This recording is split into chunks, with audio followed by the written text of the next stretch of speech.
السلام علیکم ورحمۃ اللہ وبرکاتہ۔ پیام رمضان۔ شهر رمضان الذي انزل فيه القرآن، اور جب وہ امت کو بخشنے پر آتا ہے تو تحفے میں رمضان دیتا ہے۔ پیام رمضان، مہمان رمضان۔ مہمان مہینہ ہے یہ بتلاؤ سبھی کو، مہمان مہینہ ہے یہ بتلاؤ سبھی کو، مالک کی عنایات کا عنوان مبارک ہو عالم اسلام کا مبارک۔ روزے میں کن باتوں کا خاص خیال رکھنا ضروری ہے؟ سورہ البقرہ آیت 187 میں ہے کہ تمہارے لیے روزوں کے زمانے میں راتوں کو بیویوں کے پاس جانا حلال کر دیا گیا ہے۔ وہ تمہارے لیے لباس ہیں اور تم ان کے لیے لباس ہو۔ اللہ تعالیٰ کو معلوم ہو گیا ہے کہ تم لوگ چپکے اپنے آپ سے خیانت کر رہے تھے، مگر اس نے تمہارے قصور کو معاف کر دیا اور تم سے درگزر فرمایا۔ اب تم اپنی بیویوں کے ساتھ شب گزار سکتے ہو اور یہ تمہارے لیے جائز ہے۔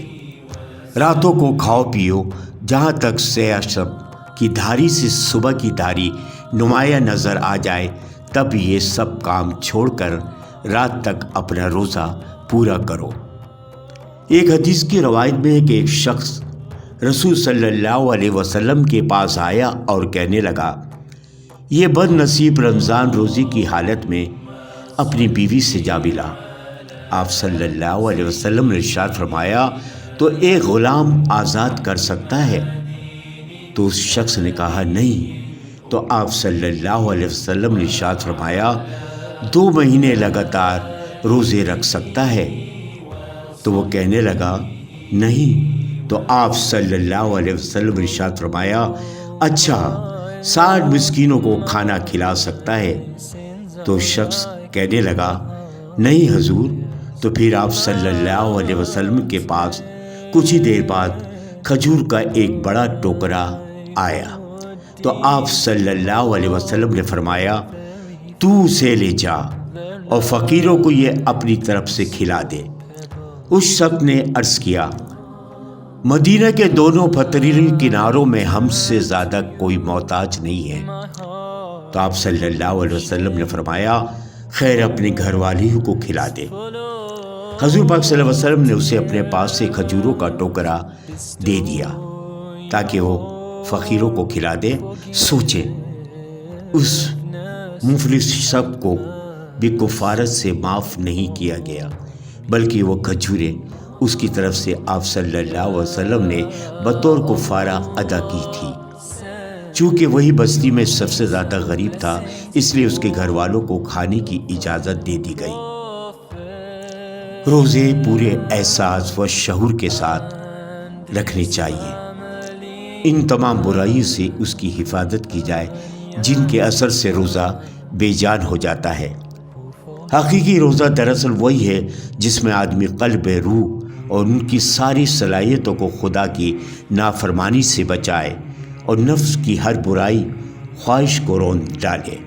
رسول صلی اللہ علیہ وسلم کا ارشاد ہے، جب تو روزہ رکھے تو لازم ہے کہ تو اپنے کانوں، اپنی آنکھیں، اپنی زبان، اپنے ہاتھ اور اپنے جذبات اور سارے اعضائے جسم کو خدا کی ناپسندیدہ باتوں سے روکے رکھے۔ دعا کرے اللہ تعالیٰ ہمیں روزے صحیح رکھنے کی توفیق عطا فرمائے۔ آمین ثم آمین۔ چلتے چلتے یاد دلا دیں کہ سونے سے پہلے ضرور سوچئے گا کہ آپ کا روزہ آج کیسا گزرا، کوئی غلطی یا بھول تو نہیں ہوئی، تاکہ اس کی تلافی کر لی جائے۔